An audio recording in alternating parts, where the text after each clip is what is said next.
അസ്സലാമു അലൈക്കും. എൻ്റെ സ്വദേശം ഇവിടെ അല്ല, എൻ്റെ സ്വദേശം പത്തനംതിട്ട ജില്ലയിലാണ്. ഞാനിവിടെ മുമ്പ് പരാമർശിച്ച സലഫി സെൻറ്ററിൽ ഒരു ആവശ്യത്തിന് അർത്ഥം താമസിക്കുന്ന ഒരാളാണ്. ഇപ്പം എൻ്റെ ചോദ്യം ഇതാണ്: ഏതെങ്കിലും തരത്തിൽ അബൗദ്ധികമായി മറ്റ് മനുഷ്യന് മേലൊരു മനുഷ്യന് സ്വാധീനം ചെലുത്താൻ സാധിക്കുമോ? അതായത് സിഹിർ പോലുള്ള കാര്യങ്ങളാണ് ഉദ്ദേശിച്ചത്. അതിൽ ഇസ്ലാമികപരമായ മറുപടി എന്താണ്? സിഹിർ ഫലിക്കും എന്നത് പണ്ഡിതന്മാർ, അഹ്ലുസുന്ന വൽ ജമാഅയുടെ പണ്ഡിതന്മാർക്കിടയിൽ തർക്കമില്ലാത്ത ഒരു കാര്യമാണ്. സിഹിറിന് ഫലമുണ്ട്. സിഹിർ മനുഷ്യരിൽ സ്വാധീനമുണ്ടാക്കും. അത് എങ്ങനെയാണ്? കേരള ജമിയത്തുൽ ഉലമ ഈ വിഷയത്തിൽ തർക്കങ്ങൾ ഉണ്ടായപ്പോൾ കേരള ജമിയത്തുൽ ഉലമ ഈ വിഷയത്തിൽ നിലപാട് സ്വീകരിച്ചു.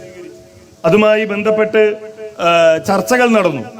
ഇന്ന് മർക്കസ് ദഅവ എന്ന് പറയുന്ന ഒരു വിഭാഗത്തിന്റെ കൂടെ നിൽക്കുന്ന ആളുകൾ, അതിന് നേതൃത്വം നൽകിയിരുന്ന ആളുകൾ ഈ വിഷയത്തിൽ, കാരണം മുജാഹിദ് പ്രസ്ഥാനത്തിൽ ഐക്യം നടന്നു കഴിഞ്ഞതിന് ശേഷം വലിയ ഒരു തർക്കമുണ്ടായത് ഈ വിഷയത്തിലാണ്. സിഹറുമായി ബന്ധപ്പെട്ട ഒരു തർക്കമാണ് അതുമായി ബന്ധപ്പെട്ടുണ്ടായത്. അങ്ങനെ ഒരു തർക്കമുണ്ടായപ്പോ കേരള ജമിയത്തുൽ ഉലമ ഈ വിഷയത്തിൽ ഒരു യോഗം വിളിച്ചു ചേർത്തു, പണ്ഡിതന്മാരുടെ യോഗം വിളിച്ചു ചേർത്തു. ആ യോഗത്തിൽ ഇരു വിഭാഗത്തിലും പെട്ട ആളുകൾ പ്രബന്ധങ്ങൾ അവതരിപ്പിച്ചു. ഇരു വിഭാഗത്തിലും പെട്ട ആളുകൾ പ്രബന്ധങ്ങൾ അവതരിപ്പിക്കുകയും ആ പ്രബന്ധങ്ങളുമായി ബന്ധപ്പെട്ട ചർച്ചകൾ നടക്കുകയും ചെയ്തു. അങ്ങനെ ചർച്ചകൾ നടന്നതിന് ശേഷം വീണ്ടും ജമിയത്തുൽ ഉലമയുടെ പണ്ഡിതന്മാരും അതേപോലെ ആ കൂട്ടത്തിലെ തലമുതിർന്ന ആളുകളും എല്ലാവരും കൂടി ഇരുന്നു കൊണ്ട് മറ്റൊരു ചർച്ച കൂടി ആ വിഷയത്തിൽ നടത്തുകയും അതിന്റെ ശേഷം ഈ വിഷയത്തിൽ എന്ത് നിലപാടാണ് നമ്മൾ സ്വീകരിക്കേണ്ടത് എന്ന് ഈ സമൂഹത്തോട് പഠിപ്പിക്കാൻ ഒരു സർക്കുലർ അയക്കുകയും ചെയ്തു. ആ സർക്കുലറിൽ ജമിയത്തുൽ ഉലമ അന്നെടുത്ത തീരുമാനം എന്ത് എന്ന് വിശദീകരിക്കുന്നുണ്ട്. ആ തീരുമാനം മാത്രം ഞാനിവിടെ വായിക്കാം. അതുമായി ബന്ധപ്പെട്ടുകൊണ്ട് 22/5/2017 ചർച്ച നടക്കുന്നത്. ആ ചർച്ചയിലെടുത്ത തീരുമാനം ഇങ്ങനെയാണ്: മാരണം, കൂടോത്രം, ആഭിചാരം എന്നീ അർത്ഥങ്ങളിലുള്ള സിഹിർ മഹാപാപമാണ്. അത് ചെയ്യുന്നതും ചെയ്യിക്കുന്നതും ഹറാമാണ്. ഈ അർത്ഥത്തിലുള്ള സിഹിർ മഹാപാപമാണ്. അത് ചെയ്യുന്നതും ചെയ്യിക്കുന്നതും ഹറാമാണ്. ഈ അർത്ഥത്തിലുള്ള സിഹിർ ഒരു വസ്തുതയാണ്, ഹഖീഖത്ത്.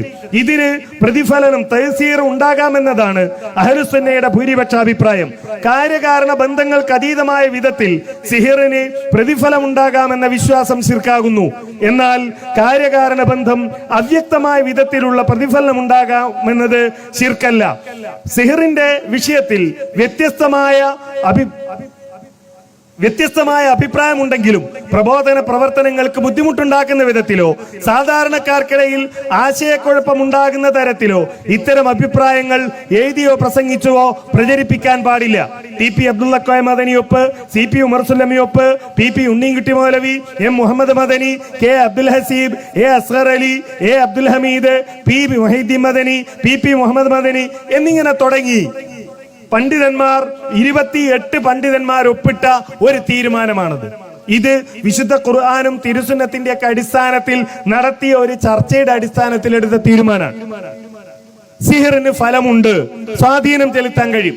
എങ്ങനെ? അതാണ് അടുത്ത വിഷയം. ഇത് അഭൗതികമായ കാര്യകാരണ ബന്ധങ്ങൾക്ക് അപ്പുറത്താണോ? അല്ല, മറിച്ച് അള്ളാഹു പറഞ്ഞതിന്റെ അടിസ്ഥാനത്തിലാണ്, അള്ളാന്റെ റസൂല് പഠിപ്പിച്ചതിന്റെ അടിസ്ഥാനത്തിലാണ് നമ്മൾ ഇങ്ങനെ വിശ്വസിക്കുന്നത്. അത് കാര്യകാരണ ബന്ധത്തിനപ്പുറത്തല്ല. എന്നാൽ എങ്ങനെയാണ് ഈ സിഹിർ ഫലിക്കുന്നത് നമുക്കറിയോ? അറിയില്ല. നമുക്കറിയാത്തത് കൊണ്ട് അത് അവിശ്വസിക്കണോ? വേണ്ട. ഇപ്പൊ ഞാൻ പറയട്ടെ, ഈ സിഹിറൊക്കെ ഇവിടെ നിൽക്കട്ടെ. ആളുകൾ ഇതെങ്ങനെ ഫലിക്കുമെന്നറിയില്ല, പറയാൻ കഴിയില്ല എന്നതുകൊണ്ടാണ് അത് പറ്റില്ല എന്ന് പറയുന്നതല്ലോ.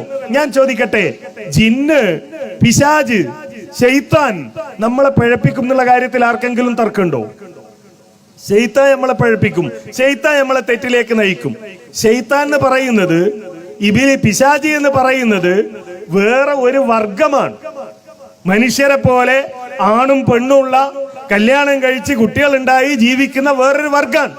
ഈ വർഗം എങ്ങനെയാണ് നമ്മളുടെ മനസ്സിനെ സ്വാധീനിക്കുന്നത്? എങ്ങനെയാണ് നമ്മളെ തെറ്റിലേക്ക് നയിക്കുന്നത്? ഇപ്പോ നമ്മൾ സാധാരണ പറയും, ഇപ്പോ ആ പയ്യന്റെ കൂടെ കൂടിയിട്ടാണ് എന്റെ മോൻ ഇങ്ങനെ ആയത് എന്ന് പറയും. എന്താ പറയാനുള്ള കാരണം? ആ പയ്യനാണ് ഇവനെ മദ്യപിക്കാൻ കൂട്ടിക്കൊണ്ടുപോയത്, അല്ലെങ്കിൽ ആ പയ്യനാണ് ഇവൻ MDMA കൊടുത്തത്, അതുകൊണ്ടാണ് നമ്മൾ പറയുന്നത്. എന്നാൽ ഇതൊന്നും ഇല്ലാതെ തെറ്റിലേക്ക് പോകുന്ന ആളുകളില്ലേ? ഒരാളും വിളിക്കാതെ കൂട്ടാതെ തിന്മയിലേക്ക് പോകുന്ന ആളുകൾ, തിന്മ ചെയ്യുന്ന ആളുകളില്ലേ? ശൈത്താനാണല്ലോ, പിശാചാണല്ലോ ആ തിന്മ ചെയ്യാൻ നമ്മളെ പ്രേരിപ്പിക്കുന്നത്. എങ്ങനെ നമുക്കറിയില്ല. പക്ഷെ അള്ളാഹ് പറഞ്ഞു നമ്മളോട്, നിങ്ങളെ പിശാച് പഴപ്പിക്കും. അള്ളാഹ് പറഞ്ഞു നമ്മളോട്, നിങ്ങളുടെ ശത്രുവാണ് ഇബ്ലീസ്, നിങ്ങളുടെ ശത്രുവാണ് ശൈത്താൻ. അതുകൊണ്ട് നമ്മൾ അംഗീകരിക്കുന്നു. എങ്ങനെയാണ് നമ്മളെ പഴപ്പിക്കുന്നത് നമുക്കറിയില്ല. എങ്ങനെ നമ്മുടെ മനസ്സിൽ പിശാച് കടന്നുകൂടുന്നു നമുക്കറിയില്ല. എങ്ങനെ നമ്മളുടെ ചിന്തയെ പിശാച് നിയന്ത്രിക്കുന്നു നമുക്കറിയില്ല. എന്നാലും അള്ളാഹുവും റസൂലും പറഞ്ഞുകൊണ്ട് നമ്മൾ വിശ്വസിക്കുന്നു. ഇതുപോലെ സിഹർ ഫലിക്കുമെന്ന്, അതിന് തഹ്സീറുണ്ടെന്ന്, അതിന് ഹഖീഖത്തുണ്ട് എന്ന് അഹ്ലുസുന്നയുടെ പണ്ഡിതന്മാർ ആയത്തുകളുടെ ഹദീസുകളുടെ അടിസ്ഥാനത്തിൽ വിശദീകരിച്ചു. അതുകൊണ്ടാണ് നമ്മളത് മനസ്സിലാക്കുകയും ഉൾക്കൊള്ളുകയും ചെയ്യുന്നത്. അതിന്റെ വിശദ വിവരങ്ങൾ നേരത്തെ പറഞ്ഞ അനസ് മൗലവി സൂചിപ്പിച്ച ജിന്നി പിശാജ് റുഖിയ ശറയ്യ പ്രമാണങ്ങളുടെ വിഷയത്തിൽ ജിന്നി സിഹർ പിശാജ് റുഖിയ ശറയ്യ എന്ന പുസ്തകത്തിൽ കൃത്യമായി അത് വിശദീകരിക്കുന്നുണ്ട്. അതുകൂടി ഒന്ന് വായിക്കുക. അള്ളാഹു അനുഗ്രഹിക്കുമാറാകട്ടെ.